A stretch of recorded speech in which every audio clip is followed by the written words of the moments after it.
മൂന്നാം മോദി സർക്കാരിന്റെ ആദ്യ ബജറ്റ് അവതരണം പൂർത്തിയായി.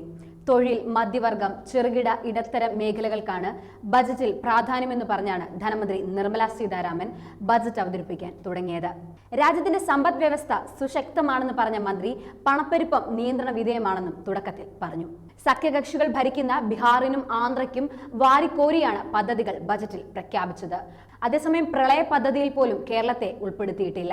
15,000 കോടി രൂപയുടെ പ്രത്യേക സാമ്പത്തിക പാക്കേജാണ് ചന്ദ്രബാബു നായിഡുവിന് മോദി സർക്കാരിന്റെ സമ്മാനം.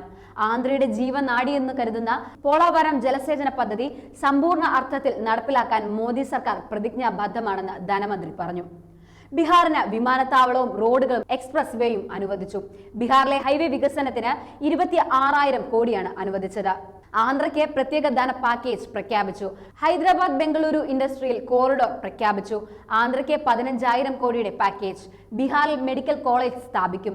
ബീഹാർ, അസം, ഹിമാചൽ പ്രദേശ്, ഉത്തരാഖണ്ഡ്, സിക്കിം സംസ്ഥാനങ്ങൾക്ക് പ്രളയ ദുരിതം നേരിടാൻ ഫണ്ട് അനുവദിച്ചു. ബീഹാറിന് 11,500 കോടിയുടെ സഹായം പ്രഖ്യാപിച്ചു. ബീഹാറിൽ 2 ക്ഷേത്ര ഇടനാഴികൾക്ക് സഹായം പ്രഖ്യാപിച്ചു. കാശി ക്ഷേത്രം പോലെ ഗയ, ബോധ്ഗയ ക്ഷേത്രങ്ങൾ നവീകരിക്കുമെന്നും പ്രഖ്യാപനമുണ്ട്.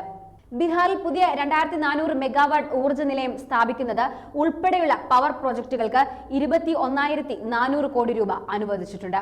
ഇനി ഓരോ വിഭാഗങ്ങളിലേക്ക് നോക്കിയാൽ, നികുതി വിഭാഗത്തിലേക്ക് വന്നാൽ 3 ലക്ഷം വരെ വാർഷിക വരുമാനമുള്ളവർക്ക് നികുതിയില്ല. പെൻഷൻകാർക്കുള്ള കുടുംബ പെൻഷന്റെ നികുതി ഇളവ് 15,000 രൂപയിൽ നിന്ന് 25,000 രൂപയായി ഉയർത്തി. കോർപ്പറേറ്റ് നികുതി 35% കുറച്ചു. ഇത് വിദേശ കമ്പനികൾക്ക് നേട്ടമാകും. പുതിയ സ്കീമിൽ ആദായ നികുതി സ്ലാബുകൾ പരിഷ്കരിച്ചു. സ്റ്റാൻഡേർഡ് ഡിഡക്ഷൻ 50,000 രൂപയിൽ നിന്ന് 75,000 രൂപയാക്കി. സാമ്പത്തികേതര ആസ്തികളുടെ ദീർഘകാല നേട്ടങ്ങൾക്കുള്ള നികുതി 12.5% ഉയർത്തി. എല്ലാ വിഭാഗം നിക്ഷേപകർക്കുമുള്ള ഏഞ്ചൽ ടാക്സ് നിർത്തലാക്കും. GST നികുതി ഘടന കൂടുതൽ ലളിതമാക്കാൻ ശ്രമിക്കുമെന്നും ബജറ്റിൽ പറയുന്നു. ഇനി കാർഷിക മേഖലയിലേക്ക് വന്നാൽ, അടുത്ത 2 വർഷത്തിൽ 2 കോടി കർഷകരെ ജൈവ കൃഷിയിലേക്ക് ആകർഷിക്കും. 1.52 ലക്ഷം കോടി കാർഷിക മേഖലയ്ക്ക് അനുവദിച്ചു. കാർഷിക രംഗത്തെ ഗവേഷണത്തിന് പ്രത്യേക പദ്ധതി. ജൻസമ്മർദ്ദ അടിസ്ഥാനമാക്കിയുള്ള കിസാൻ ക്രെഡിറ്റ് കാർഡ് 5 സംസ്ഥാനങ്ങളിൽ അവതരിപ്പിക്കും. 3 വർഷത്തിനകം 400 ജില്ലകളിൽ ഡിജിറ്റൽ വിള സർവേ നടത്തും. തുടങ്ങിയവ ഉണ്ട്. വിദ്യാഭ്യാസ മേഖലയ്ക്കായി വിദ്യാഭ്യാസ, തൊഴിൽ, നൈപുണ്യ മേഖലയ്ക്ക് വേണ്ടി 1.48 ലക്ഷം കോടി വകയിരുത്തി. തൊഴിൽ ഉറപ്പാക്കാനും നൈപുണ്യ വികസനത്തിനും 5 പദ്ധതികൾ ആവിഷ്കരിക്കും. 4 കോടി യുവാക്കളെ ലക്ഷ്യമിട്ടാണ് പുതിയ പദ്ധതി. ഉന്നത വിദ്യാഭ്യാസ മേഖലയിൽ 10 ലക്ഷം രൂപ വരെ വിദ്യാഭ്യാസ വായ്പ സഹായം അനുവദിക്കും. IIT-കൾ നവീകരിക്കും. തൊഴിൽ മേഖലയിലേക്ക് വന്നാൽ, തൊഴിലുമായി ബന്ധപ്പെട്ട 3 പദ്ധതികൾ സർക്കാർ ആരംഭിക്കും. 500 വൻകിട കോർപ്പറേറ്റ് സ്ഥാപനങ്ങളിൽ 1 കോടി വിദ്യാർത്ഥികൾക്ക് ഇന്റേൺഷിപ്പിന് അവസരമൊരുക്കും. ഇന്റേൺഷിപ്പ് തുകയായി 5,000 രൂപ ലഭ്യമാക്കും. ആദ്യമായി ജോലിക്ക് കയറുന്നവർക്ക് EPF എൻറോൾമെന്റ് പിന്തുണയും പ്രഖ്യാപിച്ചിട്ടുണ്ട്. അടിസ്ഥാന സൗകര്യത്തിലേക്ക് വന്നാൽ, 100 നഗരങ്ങളിൽ വ്യവസായ പാർക്കുകൾ. ഗ്രാമീണ വികസനത്തിന് 2.66 ലക്ഷം കോടി രൂപയാണ് ബജറ്റിൽ വകയിരുത്തിയിട്ടുള്ളത്. 30 ലക്ഷത്തിൽ കൂടുതൽ ജനസംഖ്യയുള്ള നഗരങ്ങളിൽ അടിസ്ഥാന സൗകര്യ വികസനത്തിനുള്ള പ്രത്യേക പദ്ധതി തയ്യാറാക്കും. 14 നഗരങ്ങൾക്കാണ് ഇത് ഗുണകരമാകുക. ആദിവാസി വിഭാഗങ്ങളുടെ സാമൂഹിക സാമ്പത്തിക ക്ഷേമത്തിന് കൂടുതൽ പദ്ധതികൾ ഒരുക്കും. 5 ലക്ഷം ആദിവാസികൾക്കാണ് ഇതിന് പ്രയോജനം ലഭിക്കുക. വനിതാ ശാക്തീകരണത്തിലേക്ക് വന്നാൽ, തൊഴിൽ മേഖലയിൽ സ്ത്രീകളുടെ പങ്കാളിത്തം പ്രോത്സാഹിപ്പിക്കാൻ വർക്കിംഗ് വുമൺ ഹോസ്റ്റലുകൾ സ്ഥാപിക്കും. വനിതാ ശാക്തീകരണ പദ്ധതികൾക്കായി 3 ലക്ഷം രൂപയാണ് വകയിരുത്തിയിട്ടുള്ളത്. പാർപ്പിടത്തിലേക്ക് വന്നാൽ, നഗരങ്ങളിൽ 1 കോടി ഭവനങ്ങൾ നിർമ്മിക്കും. നഗരങ്ങളിലെ പാവങ്ങളുടെ ഭവന പദ്ധതിക്കായി 10 ലക്ഷം കോടി അനുവദിച്ചിട്ടുണ്ട്. അടുത്ത 5 വർഷത്തിനുള്ളിൽ നഗര ഭവന നിർമ്മാണത്തിന് 2.2 ലക്ഷം കോടി രൂപയുടെ കേന്ദ്ര സഹായം. 3 കോടി വീടുകൾ നിർമ്മിക്കും. പ്രധാനമന്ത്രിയുടെ ആവാസ് യോജന പദ്ധതിയിലൂടെയാണ് ഇത് നടപ്പിലാക്കുന്നത്.